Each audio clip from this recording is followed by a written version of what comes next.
Предлог законот за престанување на важење на законот за попис на населението, домакинствата и становите во Република Македонија денес ќе се најде во собранието.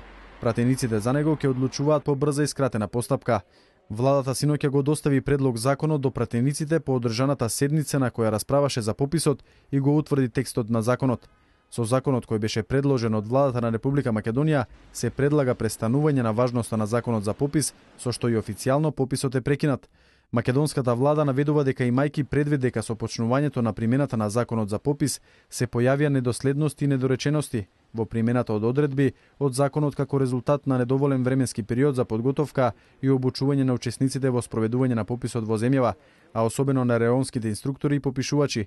Владата потсетува на роковите и на целта квалитетно спроведување на планираниот попис, образложувајќи ја потребата од донесување на закон за престанок на важење на законот за попис.